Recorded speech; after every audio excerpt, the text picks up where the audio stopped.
Assalamualaikum warahmatullahi wabarakatuh. Alhamdulillahirabbil alamin wassalatu wassalamu ala asrofil anbiya wal mursalin Muhammadin wa ala alihi wa sahbihi ajmain amma ba'd. Alhamdulillah berkat rahmat, taufik dan inayah dari Allah kita bisa melaksanakan pengajian Ahad pagi dan tema untuk pagi hari ini adalah melawan bisikan setan. Saya bacakan hadisnya. Ya'ti asyaitonu ahadakum. Ya'ti itu selalu mendatangi. Siapa? Setan. Jadi setan selalu mendatangi ahadakum, salah seorang di antara kalian. Atau tiap-tiap orang dari kalian. Fayaqulu, lalu setan mengatakan, Man khalaqas samawati, siapa yang menciptakan langit? Fayaqulu, lalu orang itu menjawab Allah dalam hatinya. Allah yang menciptakan langit. Kemudian setan mengatakan, Tsumayaqulu man khalaqal ardo, siapa yang menciptakan bumi? Fayaqulu, lalu orang itu menjawab Allah. Hatta yaqula man khalaqallah, lalu siapa yang menciptakan Allah? Itu setan giring ke pertanyaan akhir itu. Jadi kalau langit diciptakan Allah, bumi diciptakan Allah, lalu siapa yang menciptakan Allah? Kata Rasulullah, fa'idha wajada ahadukum dzalika, apabila salah seorang di antara kalian mendapati hal itu dalam dirinya, falyakul, maka hendaknya dia mengucapkan amantu billahi wa rusulihi, aku beriman kepada Allah dan Rasul-Rasulnya. Summa lihat pula an yasarihi thalathan, kemudian hendaknya dia meludah kecil itu ya, an yasarihi thalathan, ke sisi kirinya 3 kali. Wal yasta'idz billahi minasyaitoni wal yantahi, dan hendaknya dia memohon perlindungan kepada Allah dari gangguan setan, wal yantahi, dan langsung menghentikan rentetan pertanyaan-pertanyaan tadi. Fa inna dzalika yadhhabu anhu. Dengan demikian bisikan-bisikan setan itu akan hilang darinya. Jadi itu hadis yang akan kita kaji. Ini terjemahannya sudah hadis riwayat Bukhari, Muslim, Abu Dawud dan Ahmad. Jadi dari hadis ini kita bisa belajar banyak hal. Di antaranya yang tidak tertulis di sini, bahwa ya'ti itu fi'il mudhari'. Fi'il mudhari' itu punya pengertian terus menerus. Jadi continue ya. Jadi ya'ti syaiton ahadakum. Syaitan itu akan terus menerus mendatangi kalian. Jadi ini tidak akan pernah berhenti. Pertanyaan-pertanyaan itu akan selalu muncul. Makanya kalau mendengar ceramahnya Gus Baha, itu beliau juga sering mengalami seperti itu. Muncul dalam pikirannya, ini yang menciptakan Allah, ini yang menciptakan Allah, lalu siapa yang menciptakan Allah? Akhirnya beliau itu menyibukkan diri dengan aktivitas lain. Beliau ngakunya itu sering nonton TV yang lucu-lucu, entah itu Donald Bebek, Tom and Jerry, dan seterusnya. Karena kalau tidak disibukkan dengan seperti itu, bisikan-bisikan itu akan selalu muncul. Terutama kalau pinjam istilah anak muda sekarang itu, kalau sedang gabut itu kan ya sebenarnya istilah gaji buta ya. Orang nggak kerja tapi selalu dapat gaji di akhir bulan atau di akhir pekan. Tapi gabut itu akhirnya istilah untuk orang yang sedang nganggur. Jadi kalau pikiran kosong itu akan selalu didatangi oleh setan dan memasukkan pikiran macam-macam.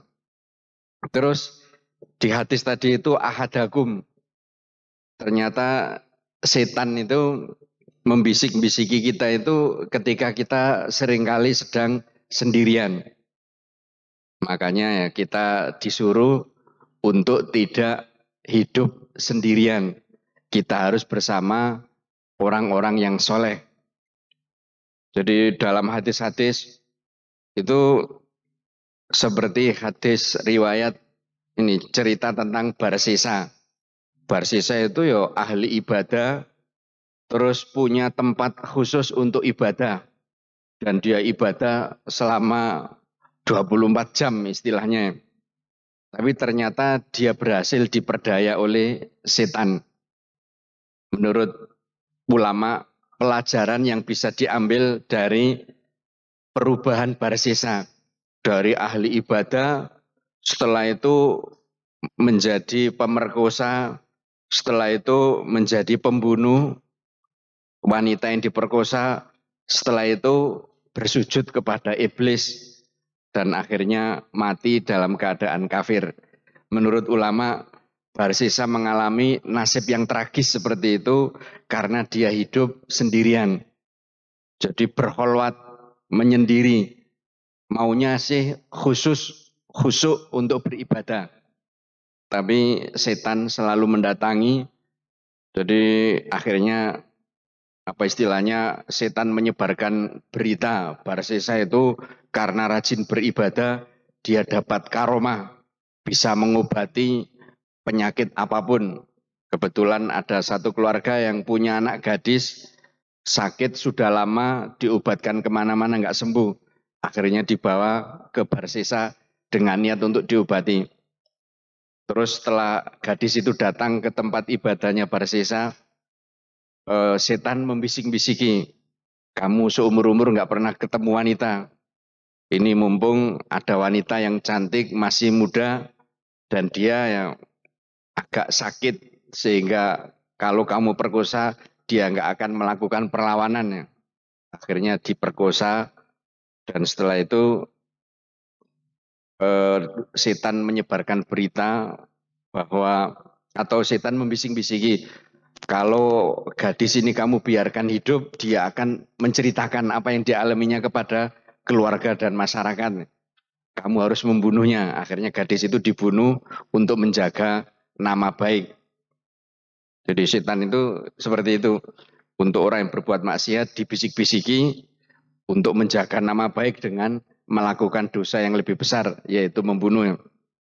Dan akhirnya masyarakat diberitahu oleh setan bahwa anak gadis yang sakit itu diperkosa, setelah itu dibunuh. Akhirnya Barsisa dihukum mati.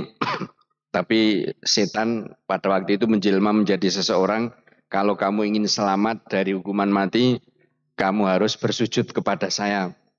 Tanpa pikir panjang Barsisa sujud, lalu setelah itu setan pergi dan dia dieksekusi mati dalam keadaan murtad menyembah iblis. Jadi bisikan-bisikan setan akan datang ketika orang itu sukanya sendirian. Kita ke teks yang ada di layar itu ya. Setan yang membisiki. Jadi setan di sini bisa setan jin dan juga bisa setan manusia. Seperti dalam surat An-Nas, minal jinnati wan-nas. Jadi waswasil khonnas, yang suka membisik-bisiki, terus setelah itu pergi, datang lagi membisik-bisiki, pergi lagi, datang lagi membisik-bisiki. Ya. Itu al-waswas al-khonnas. Ternyata al-waswas al-khonnas ini ada yang dari bangsa jin dan ada yang dari bangsa manusia. Bisa jadi setan pembisik ini dari kalangan manusia. Seperti dalam hadis riwayat Muslim. La yazalun nasu yatasa'alun hatta yuqala hadza khalaqallahu al-khalqa faman khalaqallah faman wajada min dzalika syai'an falyakul amantu billah.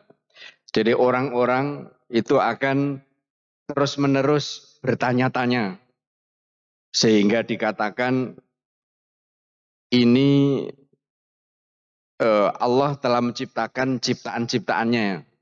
Lalu siapa yang menciptakan Allah? Barang siapa mendapati pertanyaan-pertanyaan seperti itu dalam hatinya, maka hendaknya dia langsung mengkat atau menghentikannya itu dengan ucapan amantu billah, aku beriman kepada Allah. Jadi itu bisikan-bisikan yang dari manusia ini sangat sering.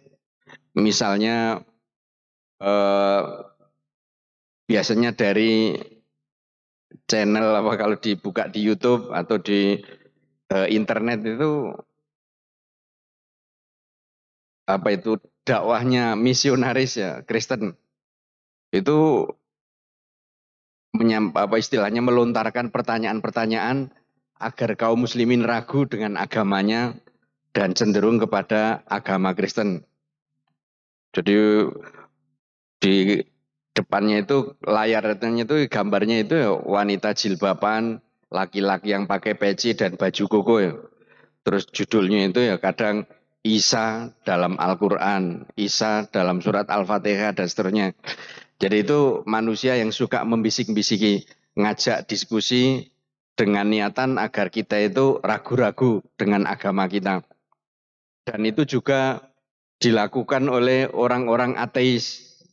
Itu banyak di YouTube itu ya, seorang pemuda yang ateis itu menyampaikan air itu ada sehingga kita bisa melihatnya.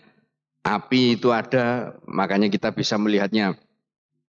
Jadi ini menunjukkan bahwa sesuatu yang ada itu yang bisa dilihat. Berarti apapun yang tidak bisa kita lihat itu berarti tidak ada.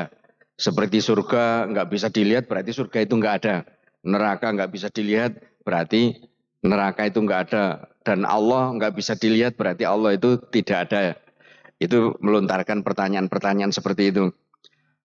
Dan apa istilahnya tidak hanya di dunia maya, di dunia nyata itu banyak menyebar misionaris-misionaris ke kampung-kampung terutama di masyarakat awam. Ada ibu-ibu yang didatangi pendeta terus dijak diskusi. Ya, ya alhamdulillah ya. Selemah-lemahnya iman orang Islam itu masih sangat kuat ya. Jadi itu kesaksian dari pendeta yang akhirnya mu'alaf ya. Ketika dia mengomentari tayangan di YouTube itu. Jadi kesaksian para murtadin. Ngakunya ya guru pondok, ngakunya anak kiai, ngakunya juara lomba MTQ terus murtad. Itu kebanyakan bohong. Jadi bohong. Bahkan apa istilahnya pendeta yang misionaris yang menjadi mu'alaf itu mengatakan memurtadkan orang Islam untuk menjadi Kristen itu ya sangat sulit. Jadi sangat sulit. Jadi kalau tayangan itu program kesaksian para murtadin kok jumlahnya sangat banyak itu meragukan.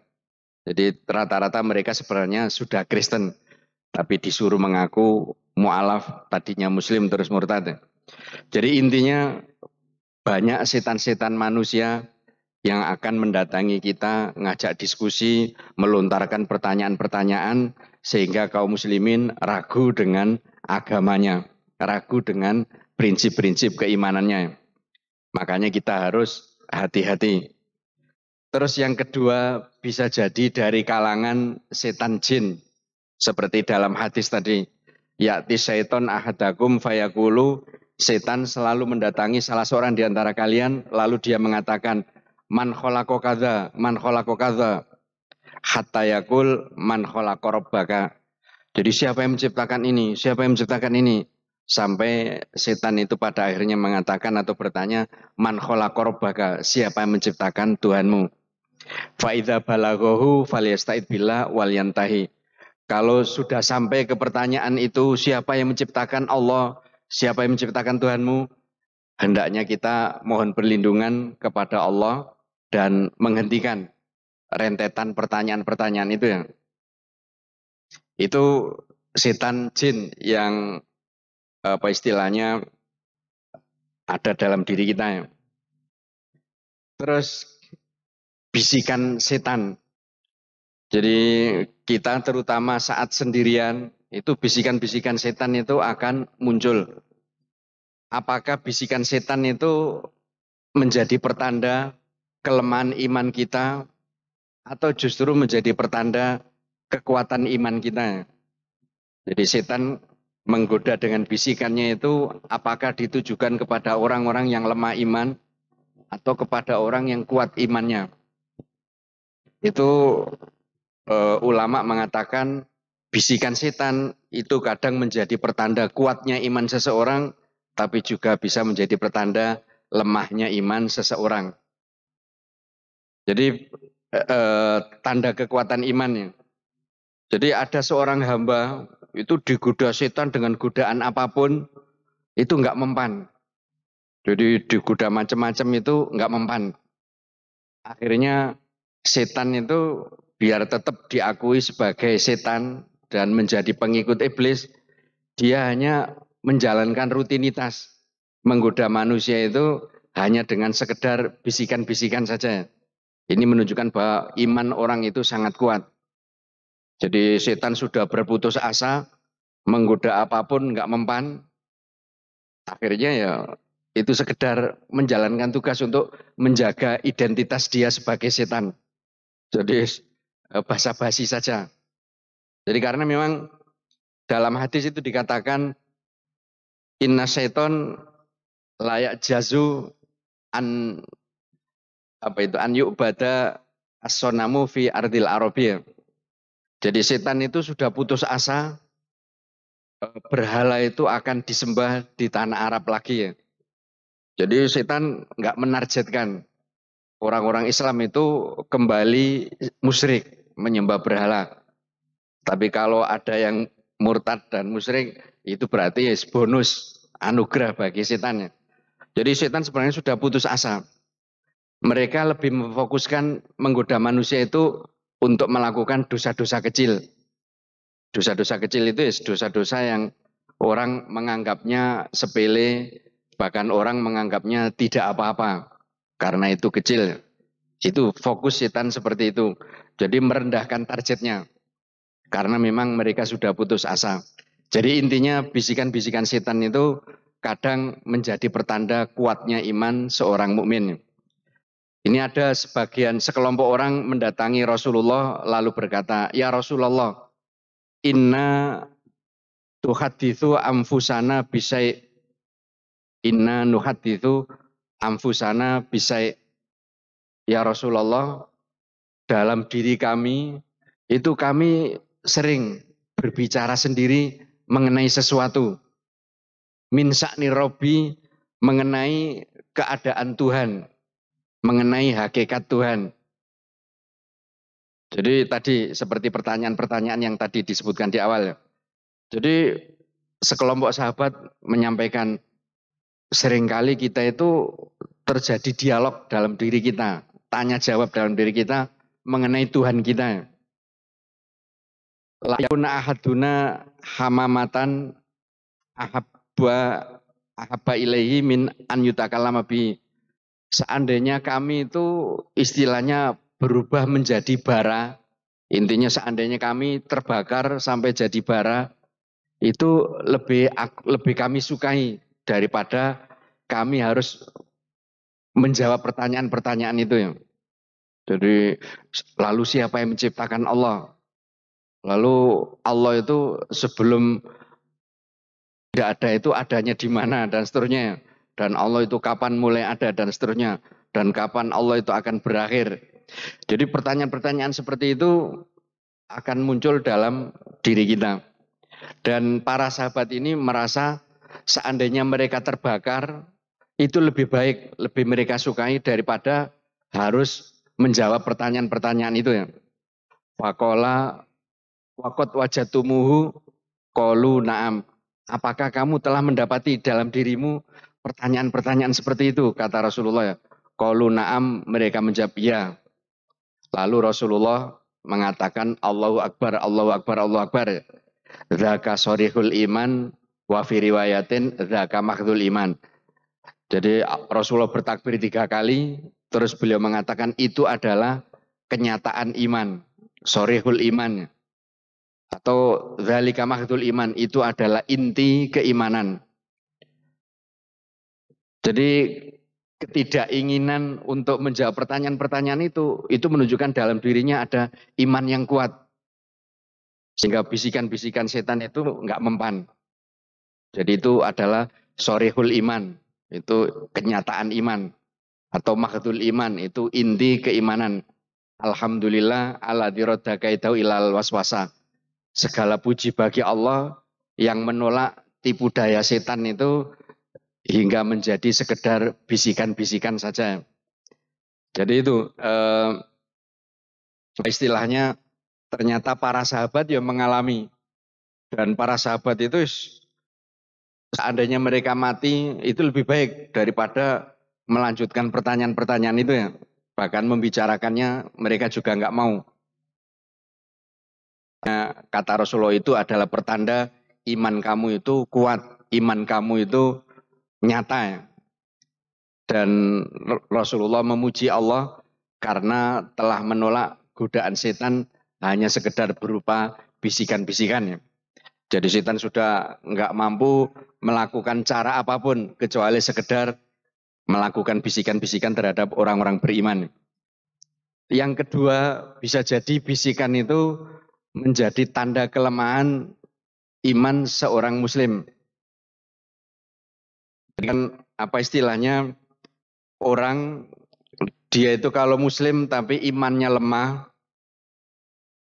bahkan sering berbuat maksiat, itu justru muncul bisikan-bisikan untuk melakukan maksiat yang lebih. Jadi setan tidak perlu menggoda macam-macam. Setan cukup membisiki, langsung dia jalan sendiri. Setan itu tadi apa istilahnya kan? Kalau di berita kriminal di RCTI itu kan waspadalah, waspadalah. Jadi kejahatan terjadi itu karena ada niat dan ada kesempatan. Jadi itu setan itu, niat itu muncul ya karena bisikan setan untuk berbuat jahat. Terus karena ada peluang, ada kesempatan. Makanya pas muncul peluang, pas gabut tadi itu, setan membisiki terus langsung jalan melakukan kemaksiatan yang dibisikkan oleh setan. Jadi itu intinya karena lemahnya iman seorang muslim, setan cukup sekedar melakukan bisikan-bisikan saja. Setelah itu mereka jalan melakukan kemaksiatan-kemaksiatan yang dibisikkan oleh setan. Itu iman orang itu lemah ya. Bahkan kemarin atau sebelumnya sudah disampaikan, untuk orang-orang kafir, untuk orang-orang yang fasik, malah setan nggak membisiki. Karena orang-orang yang fasik, orang kafir, justru mereka itu adalah setan manusia. Sehingga mereka lebih improvisasi, lebih banyak ide untuk berbuat dosa daripada setannya. Jadi istilahnya, kata sebagian ulama itu, setan jin sekarang itu justru lebih banyak belajar dari setan manusia. Karena lebih kreatif setan manusia itu ya. Jadi itu intinya, apa istilahnya, antara polisi dan pelaku kejahatan itu kan ya terus mengalami peningkatan kemajuan ya. Jadi apa istilahnya, aksi-aksi kejahatan itu modus-modusnya terus berkembang dan polisi juga mengikuti. Bahkan akhirnya polisi ikut berbuat jahat ya. Jadi ikut menjadi backing pelaku kejahatan, ikut menjadi pengkonsumsi narkoba dan seterusnya. Dan cerita-cerita itu ya nyata meskipun tidak semua polisi seperti itu ya. Jadi intinya kadang itu menjadi tanda kelemahan iman seseorang, bahkan setan, jin itu tidak membisiki manusia, tapi manusia sudah jalan sendiri. Terus melawan bisikan setan. Dalam hadis tadi itu ada minimal 3 hal ya. Jadi untuk setan manusia, itu kadang setan manusianya itu setan manusia yang terpelajar, intelektual. Dia dididik mungkin di sekolah tinggi teologi di Vatikan, atau sekolah di Universitas Islam di Tel Aviv. Israel ya. Jadi Israel itu membangun universitas Islam. Jadi menampung pemuda-pemuda Muslim yang ingin belajar Islam versi Yahudi, versi Israel.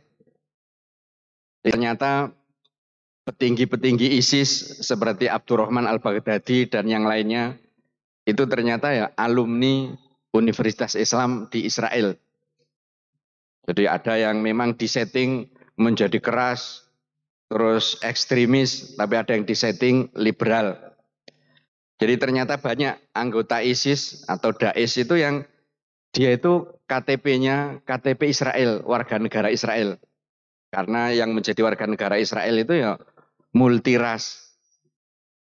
Tapi disatukan dengan ideologi kalau tidak Yahudi ya loyal kepada Yahudi ya.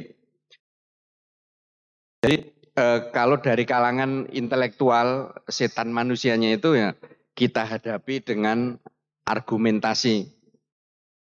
Argumentasi ya kata Allah wajadilhum billati hiya ahsan. Debatlah mereka dengan cara yang terbaik. Ya seperti yang dilakukan oleh Zakir Naik, ulama India yang menjadi murid Ahmad Deedat ya. Itu beliau sering berdebat dengan para pendeta, para misionaris ya. Bahkan juga berdebat dengan orang-orang ateis. Dan banyak ulama-ulama muslim yang terutama di Indonesia yang mereka itu jago debat melawan aliran-aliran sesat, juga melawan orang-orang Kristen dan orang kafir yang lainnya.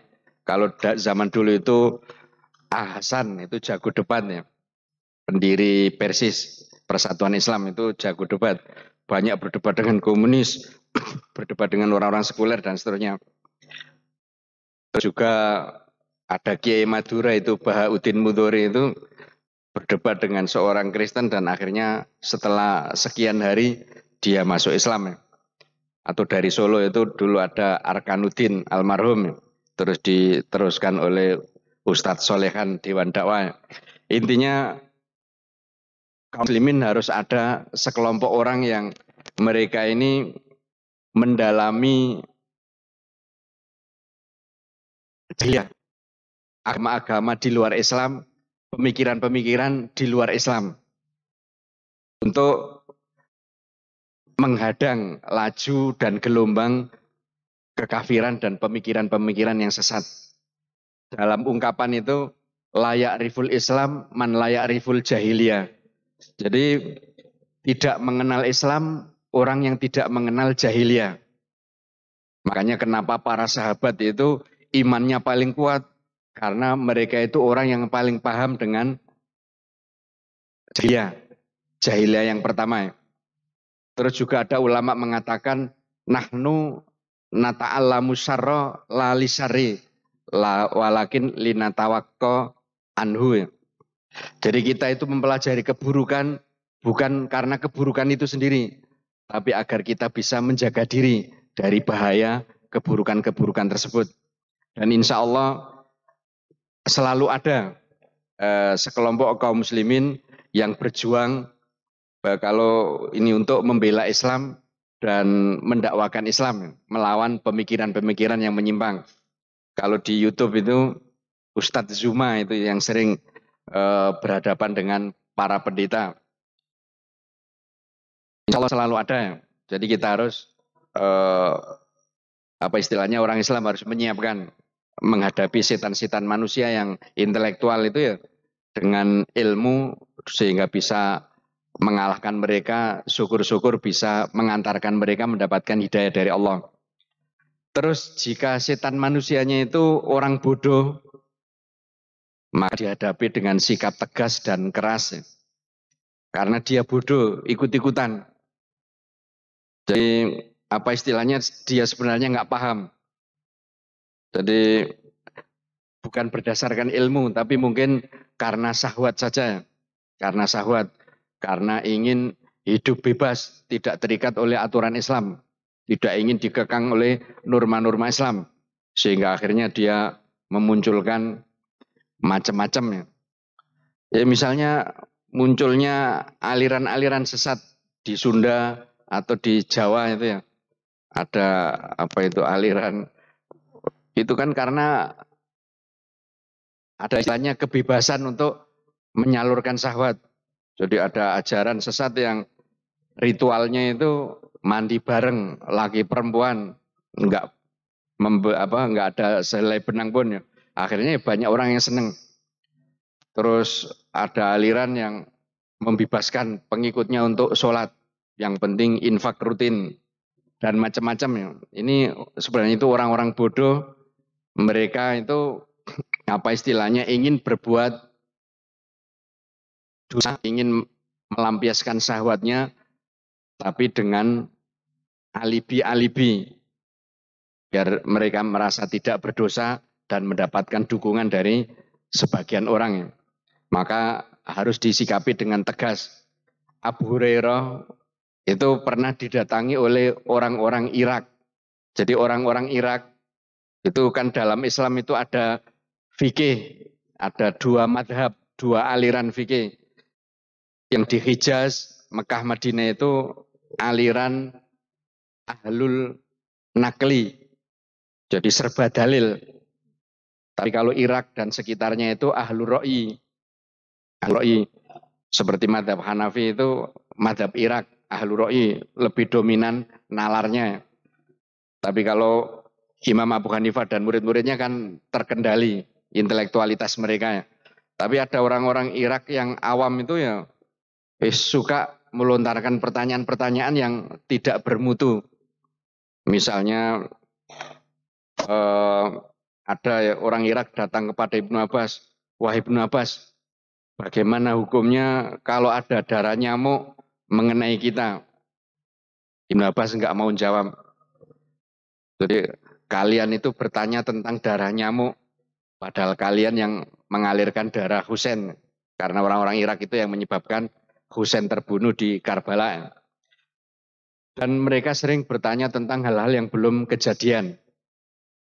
Jadi itu makanya kita harus bersikap tegas. Abu Hurairah didatangi oleh sebagian orang Irak, terus mereka mengatakan kita ini kan diciptakan oleh Allah, lalu siapa yang menciptakan Allah? Terus Abu Hurairah mengatakan fa'ja'altu asbu'i fi udhunayya. Mendengar pertanyaan-pertanyaan seperti itu, Abu Hurairah menutup telinganya dengan kedua jarinya ya, biar nggak dengar. Tsumma sihtu fakultu, kemudian aku berteriak bersuara keras ya. Shadaqallah wa rasuluhu. Jadi maha benar Allah dan Rasulnya. Allahul wahidus somad. Allah itu adalah satu, as-somad tempat bergantung. Lam yalid walam yulad walam yakun lahu kufuwan ahad. Jadi Abu Hurairah menutup telinganya terus berteriak keras. Allah dan Rasulnya itu benar. Allah itu satu, tempat bergantung, tidak pernah melahirkan dan tidak pernah dilahirkan. Dan tidak ada yang menyerupai. Dalam riwayat yang lain, fa'akhodha Abu Hurairah aso bikafihi faromahum. Mendengar pertanyaan-pertanyaan seperti itu dari orang Irak, Abu Hurairah itu mengambil segenggam pasir, terus melempar mereka dengan pasir itu. Kemudian Abu Hurairah mengatakan, kumu, sodako khalili, pergilah, kekasihku Rasulullah SAW telah berkata benar, bahwa akan selalu mendatangimu setan-setan manusia yang melakukan bisikan-bisikan yang menyesatkannya. Terus kalau itu setan jin yang membisik-bisiki kita, ada 3 tips dari Rasulullah tadi. Pertama itu waliyantahi. Jadi kalau ada rentetan pertanyaan seperti tadi, yang menciptakan ini Allah, yang menciptakan ini Allah, yang menciptakan ini Allah, terus lalu siapa yang menciptakan Allah? Kalau sampai pada pertanyaan itu harus kita berhenti. Ya seperti Gus Bahak tadi, itu terus nonton Donald Bebek atau Tom and Jerry. Ya kalau kita mungkin ya bisa beraktivitas yang lain. Jadi kalau sampai mempertanyakan eksistensi Allah, itu kita harus berhenti. Ada ulama yang mengutip ayat itu, wa anna ila rabbikal muntaha, dan bahwasanya kepada Tuhanmu kesudahan segala urusan. Jadi kalau sudah sampai pada pertanyaannya itu, Allah itu siapa, terus siapa yang menciptakan Allah, itu kita harus berhenti. Jangan diterus-teruskan. Kalau diterus-teruskan, itu akan menjadi parah. Jadi jika tidak dihentikan akan berubah menjadi kesesatan yang terlembaga atau agama baru atau aliran baru. Jadi aliran-aliran yang sesat itu ya muncul menjadi aliran, terus ada pemimpin dan pendukungnya, ada ajarannya. Itu karena pertama kali ya muncul bisikan-bisikan itu terus dilanjutkan, dilestarikan ya, terus ditambah-tambahi sehingga akhirnya menjadi aliran sesat. Menjadi aliran sesat. Jadi tidak hanya itu pendapat pribadi, tapi sudah ada entitas atau ada sistem. Jadi itu ini berdasarkan pengalaman yang terjadi pada orang-orang Parsi, orang-orang Iran.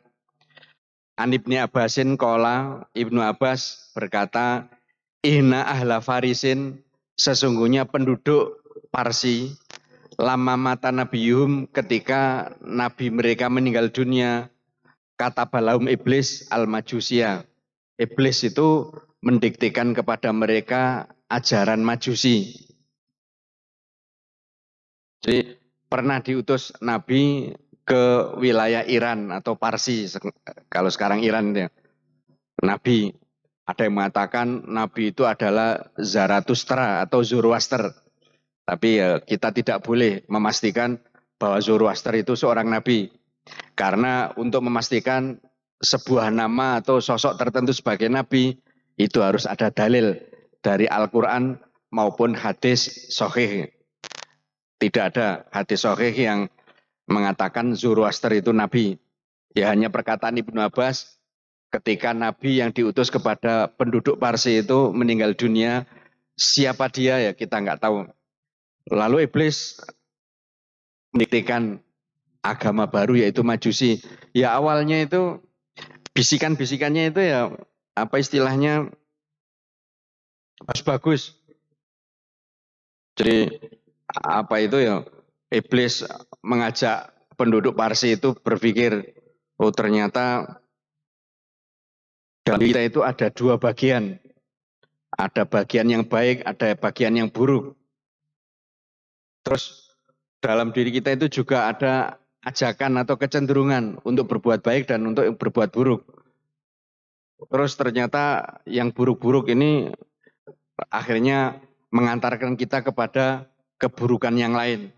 Akibat yang buruk. Dan yang baik-baik ini kalau kita lakukan akan mengantarkan kita kepada akibat yang baik.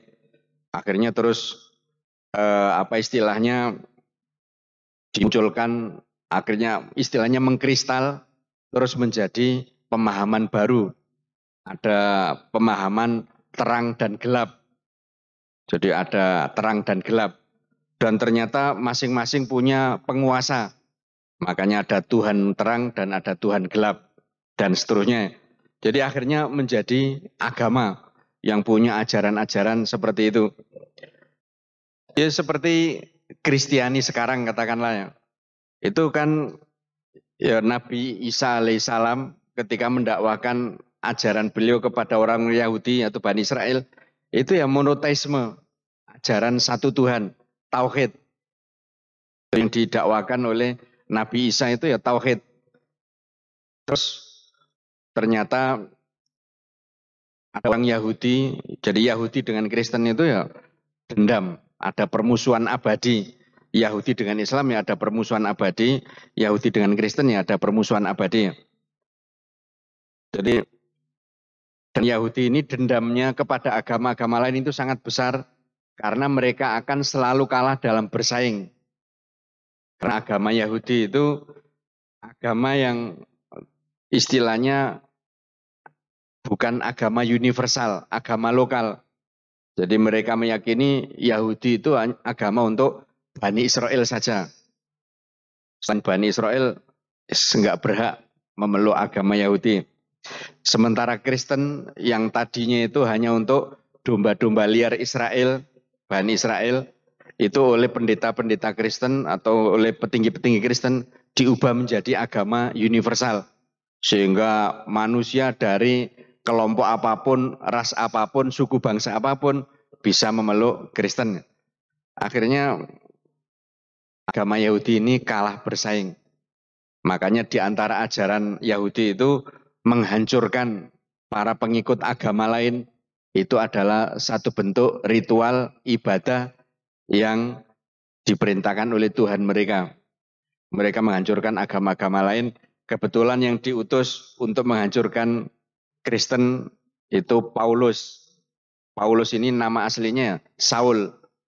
Jadi Saul karena punya dendam dengan orang Kristen terus merusak Kristen dari luar nggak bisa.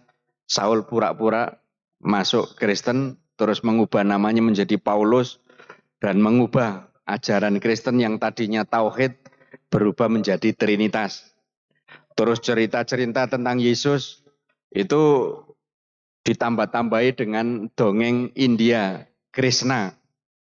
Jadi akhirnya Yesus Kristus. Itu cerita-cerita tentang sosok Krishna itu ya ditempelkan ke Yesus sehingga dapat tambahan Yesus Kristus. Jadi itu di dalam terhadap orang Islam ya Abdul bin Sabah itu orang Yahudi yang memunculkan ajaran baru. Intinya itu kalau bisikan-bisikan dalam hati kita itu tidak dihentikan itu nanti akan berubah menjadi keyakinan, menjadi aliran dan agama yang baru. Tentu saja yang sesat ya. Jadi harus dihentikan. Terus memohon perlindungan dari godaan setan. Jadi kita harus memohon perlindungan kepada Allah dari godaan setan. Karena apa istilahnya semua itu adalah upaya setan. Baik jin maupun setan manusia. Dan godaan setan itu istilahnya nggak akan pernah berhenti. Jadi nggak akan pernah berhenti. Dan setan kan tidak bisa kita lihat. Mereka bisa melihat kita nggak bisa melihat setan. Makanya perlindungan dari Allah itu sangat penting untuk keimanan kita. Makanya dalam Al-Quran surat Fusilat 36 itu wa imayan zagunnaka syaiton wa imayan zagunnaka minasyaiton nazgun fasta'id billah inna wasamiul alim. Jika setan mengganggumu dengan suatu gangguan, maka mohonlah perlindungan kepada Allah. Sesungguhnya dialah yang maha mendengar, lagi maha mengetahui. Jadi itu. Dan tentu saja ketika Allah melindungi kita, itu Allah mengirim malaikat yang istilahnya itu al-mu'akibat. Jadi ada malaikat khusus yang ditugaskan melindungi kita. Cuman ironisnya itu kita sering mengusir malaikat yang melindungi kita dari godaan setan dengan melakukan maksiat atau dosa-dosa yang lain. Seperti digambarkan dalam hadis, kita ngoleksi patung atau gambar-gambar porno di rumah atau memelihara anjing di rumah. Itu mengusir malaikat dari rumah kita, malaikat pelindung ini ya. Sehingga yang masuk rumah kita itu adalah setan. Jadi itu ironisnya seperti itu. Jadi kita mengusir malaikat dan mendatangkan setan. Jadi kita harus selalu memohon perlindungan kepada Allah ya dengan redaksi yang populer a'udzubillahi minasyaitonirrajim. Terus juga a'udzubillahi samil alim minasyaitonirrajim atau a'udzubillahi minasyaitonirrajim min hamzi wa nafthi wa nafthi atau doa-doa perlindungan yang lain. Ya seperti Al-Falaq, An-Nas, Al-Ikhlas itu juga bisa melindungi kita dari godaan setan. Atau juga amalan tertentu yang membuat kita terjaga dari setan. Ya seperti adzan. Itu ada dua sahabat berjalan melewati kebun. Terus yang satu itu ketakutan. terus dia berjalan agak cepat. Lalu temannya bertanya, kenapa kamu kok ngajak jalan cepat? Tadi saya di kebun itu mendengar ada orang berbicara. Oh, tapi yang temannya ini nggak mendengar. Kenapa kamu nggak tadi bilang ya? Seandainya kamu tadi bilang dan saya tahu, aku akan mengumandangkan adzan. Karena dalam hadis disebutkan apabila kita mengumandangkan adzan, setan itu akan lari terbirit-birit sampai terdengar suara kentut keluar dari duburnya. Saking takutnya setan. Jadi intinya kita harus selalu memohon perlindungan kepada Allah dari godaan setan. Jadi ini sangat penting. Jangan sampai kita itu tiada hari tanpa mohon perlindungan kepada Allah Subhanahu wa taala.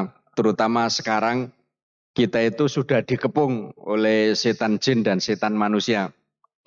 Jadi kanan kiri kita itu ya setan jin dan manusia. Makanya kita harus hati-hati. Dan yang bisa melindungi kita itu ya perlindungan dari Allah Subhanahu wa taala. Terus meneguhkan iman. Seperti kata Rasulullah tadi, fa idza wajada ahadukum dzalika falyaqul amantu billah wa rusulihi. Jadi apa istilahnya? Jangan sampai ketika muncul bisikan-bisikan itu terus kita itu terlena. Oh, seperti itu. Ya ada benarnya. Oh, itu logis, masuk akal. Jadi jangan sampai seperti itu. Kita harus mengkat atau menghentikannya dengan mengucapkan amantu billahi wa rusulihi.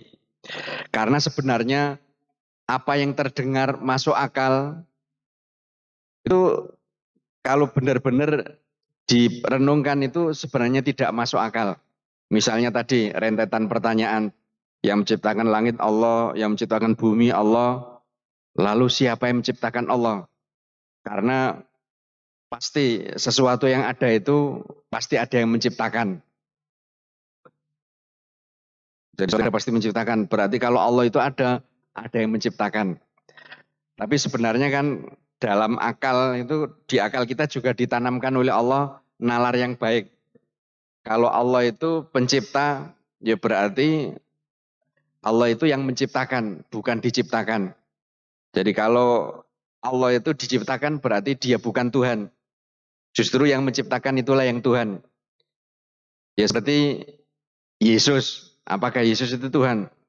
Wong Yesus itu ya diciptakan oleh Allah dan lahir melalui rahim seorang wanita. Kalau Yesus Tuhan berarti Maryam atau Maria itu ya lebih Tuhan lagi.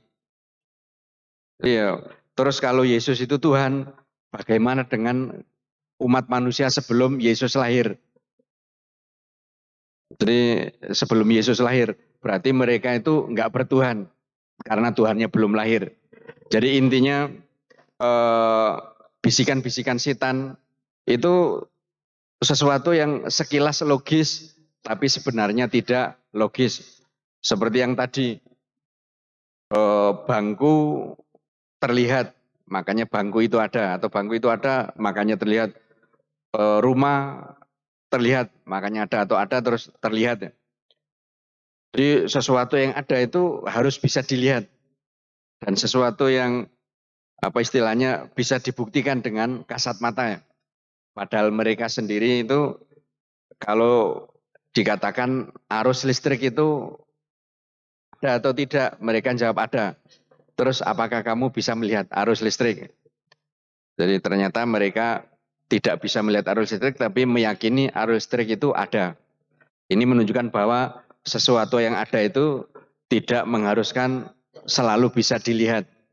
Ada banyak maujud, ada banyak eksistensi yang kita tidak bisa melihatnya. Ada banyak eksistensi, ada banyak wujud yang kita nggak bisa melihatnya. Jadi dan apa yang kita lihat itu hanya sebagian kecil dari makhluk Allah. Dan kalau sebagian makhluk Allah tidak bisa kita lihat, lebih-lebih Allah Sang Khalik tentu tidak bisa kita lihat di dunia. Intinya iman kita itu harus diperkuat. Jadi bisikan-bisikan itu sekilas masuk akal, tapi sebenarnya itu tidak masuk akal.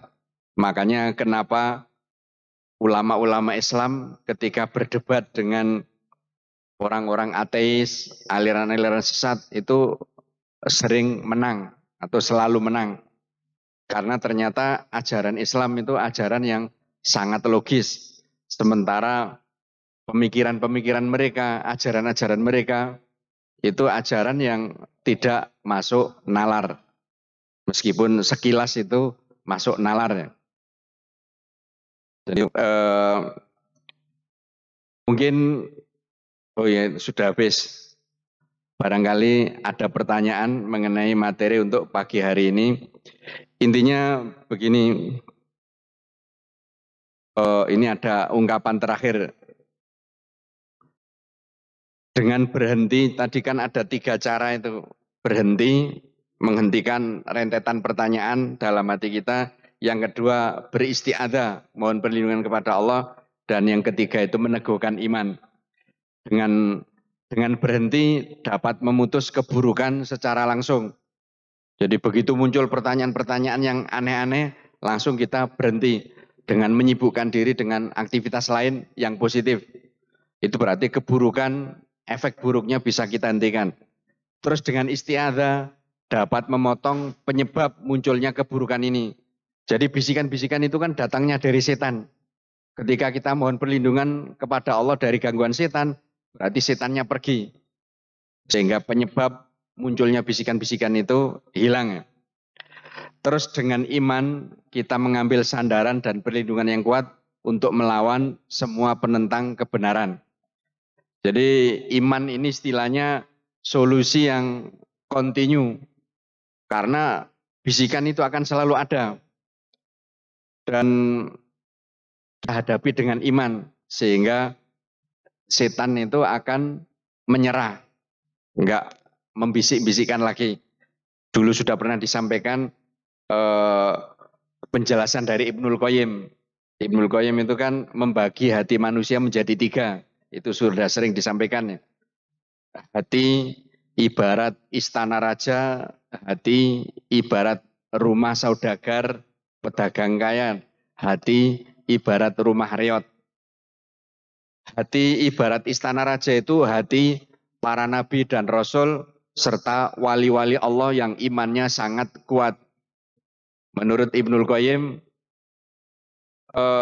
orang yang hatinya sebagai istana raja itu kan banyak perhiasan, banyak kekayaan, tapi maling nggak berani mencuri di situ.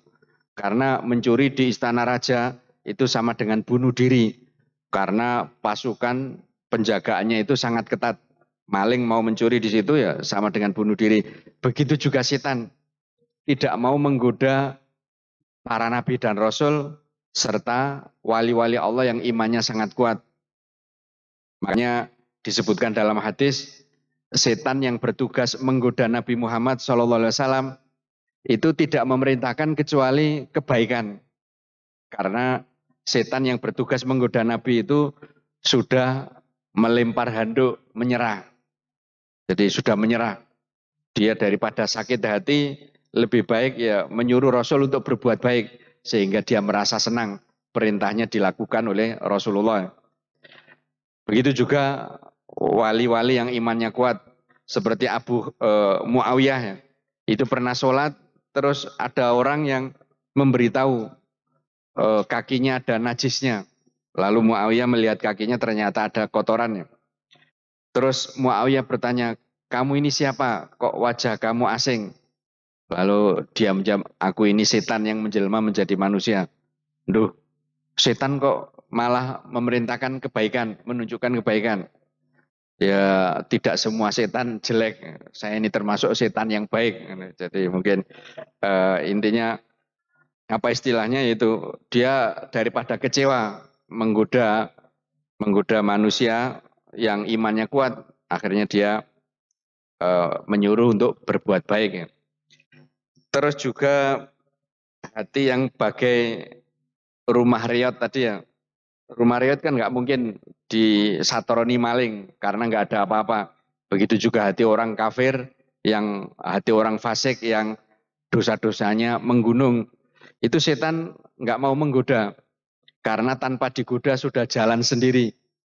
Kecuali kalau ada gelagat, ada indikasi orang yang berbuat dosa itu ingin bertobat atau orang yang kafir ini ingin masuk Islam, baru setan bertindak. Jangan sampai dia masuk Islam, jangan sampai dia bertobat.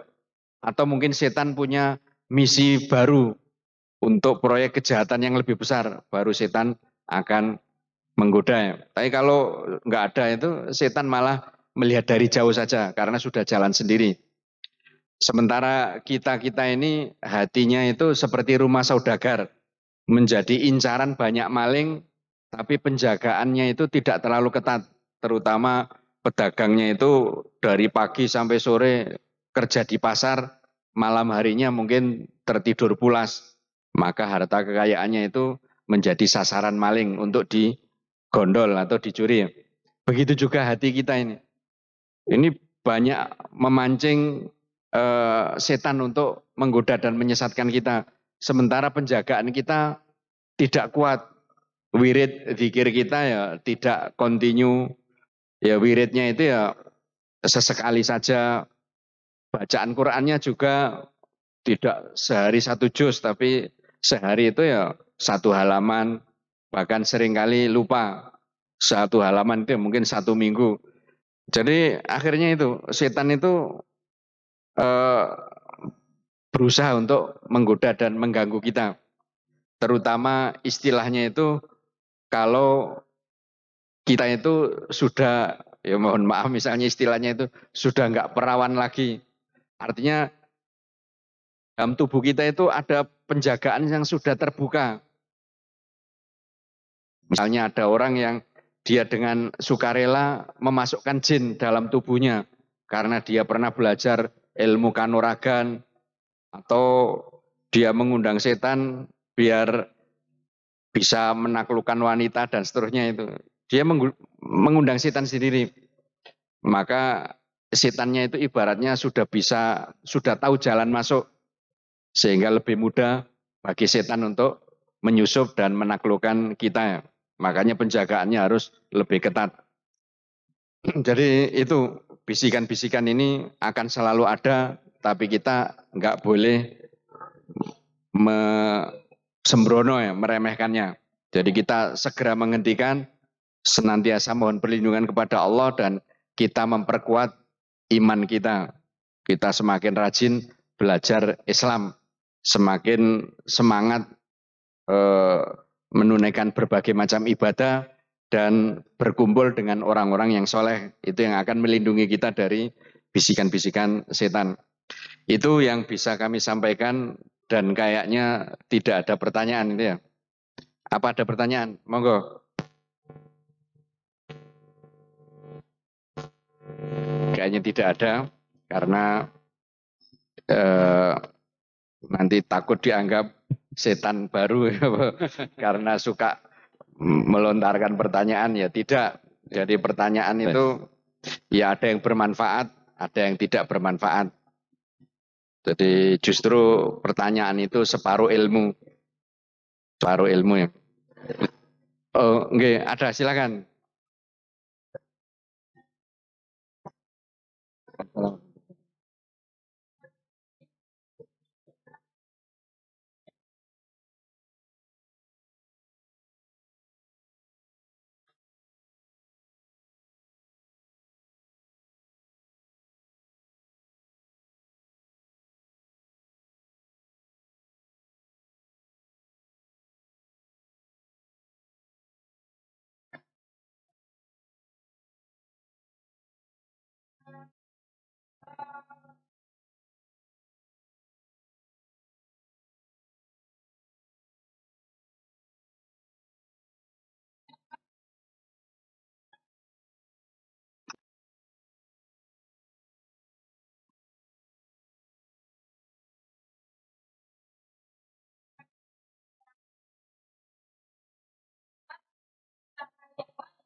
Iya. Jadi memang eh, kalau ada orang terus mengeluarkan ucapan yang aneh atau melakukan tindakan aneh, itu bisa jadi sumbernya itu dua. Yang pertama tadi gangguan jin, tapi yang juga mungkin gangguan akal pikiran atau gangguan jiwa. Jadi itu eh, jadi ada karena gangguan jiwa, mungkin mengalami shock atau stres terus depresi, akhirnya pikirannya terganggu, kejiwaannya terganggu. Jadi itu berarti nanti terapinya ya ke psikiater, psikolog, psikiater atau mungkin di RSC ya. Itu. Terus ada yang sifatnya gangguan jin. Itu mungkin nanti ya ke ruqyah, ruqyah syariah, terus nanti dikondisikan untuk rajin beribadah, rajin kumpul dengan orang-orang soleh dan seterusnya. Tapi kadang gini, gangguan jin itu sampai melukai, mungkin ya sampai apa istilahnya menimbulkan gangguan pada akalnya. Jadi ada efeknya itu secara psikis, akhirnya pikirannya itu ya keganggu. Jadi karena memang apa istilahnya orang yang gila itu misalkan kalau apa itu di apa itu istilahnya bukan di kaji diteliti itu ya ternyata ya secara fisik ya ada gangguan, secara kejiwaannya ada gangguan.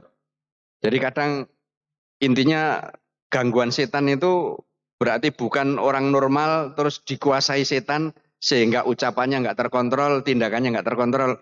Ada yang level itu, tapi ada level atau stadium yang itu akhirnya menimbulkan gangguan di pikiran dan kejiwaannya.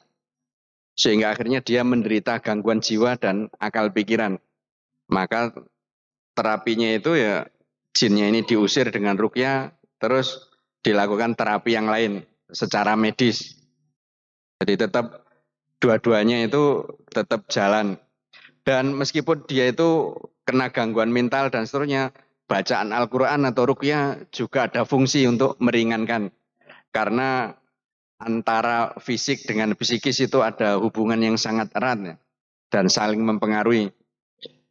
Intinya itu, jadi di samping ruqyah, dan ruqyah ini ya, apa istilahnya ya, berkelanjutan, tidak hanya sekali.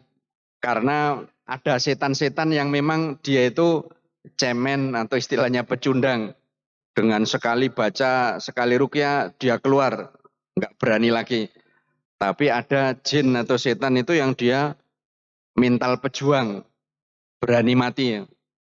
Jadi di ruqyah itu dia bertahan. Bahkan ada yang berani terbakar, dia tetap bertahan. Atau dia berpindah tempat yang agak jauh, sehingga hanya sekedar merasakan panas, tidak sampai bertahan. Ada yang keluar, setelah itu masuk lagi, keluar masuk lagi. Karena penjagaannya kurang ketat. Jadi intinya ruqyah jalan terus, terus pengobatan medis ya jalan terus. Eh, karena apa istilahnya, itu mungkin bisa jadi awalnya itu karena mengalami kondisi tertentu sehingga kejiwaannya terganggu, tapi juga bisa jadi awalnya itu karena gangguan setan, kesurupan jin. Jadi sehingga ruqyah tetap jalan, pengobatan medis juga jalan kalau gangguan dari setan itu sudah menimbulkan efek yang sifatnya kejiwaan tadi. Jadi pikirannya juga sudah terganggu. Tidak sekedar dia normal, tapi di, dikendalikan oleh setan, tidak seperti itu. Sehingga kalau kendali setan dilepaskan, dia berubah jadi orang normal. Bisa jadi gangguan dari setan itu sudah akut dan jalan pikirannya itu ya seperti itu. Akhirnya tidak normal. Jadi tetap secara medis harus dilakukan. Dan intinya eh, apa kalau memang sudah apa istilahnya sudah nggak bisa mengontrol diri, ya insya Allah dia tidak mukalaf. tidak dimintai tanggung jawab di hadapan Allah. Tapi kadang ya ada orang yang apa istilahnya ya di satu sisi tidak normal, tapi di sisi yang lain tindakan-tindakannya itu ya apa istilahnya ya bagus, rajin ibadah dan seterusnya. Jadi itu ya mungkin kehendak Allah ya, agar apa istilahnya dia dia mungkin istilah sebagian orang itu dia menjadi wali Allah. Karena di antara ciri-ciri wali Allah itu ya setengah-setengah edan ya. Ada yang beryakin ya seperti Uwais Al-Qarani. Uwais Al-Qarani itu kan doanya mustajab. Rasulullah berpesan kepada kaum muslimin terutama Umar bin Khattab apabila ketemu pemuda Yaman minta didoakan karena doanya mustajab. Ternyata Uwais Al-Qarani itu ya kata orang sekitar di Yaman itu oh, dia pemuda edan. Wong kadang-kadang ya nggak Jumatan. Jadi kadang-kadang nggak Jumatan. Ya. Terus kadang ya makan makanan sampah. Jadi ternyata dia sampai seperti itu ya karena punya prinsip. Dia itu punya pakaian hanya satu. Kenapa? Ya karena dia takut kalau punya pakaian lebih dari satu. Terus pada saat itu ada tetangganya yang nggak punya pakaian. Dia takut dihisap oleh Allah. Kenapa kamu punya pakaian nganggur, nggak kamu kasihkan tetangga kamu? Akhirnya Uwais Al-Qarni itu demi menghindari tanggung jawab itu dia hanya punya satu pakaian.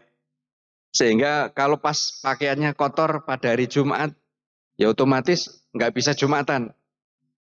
Karena uzur ya.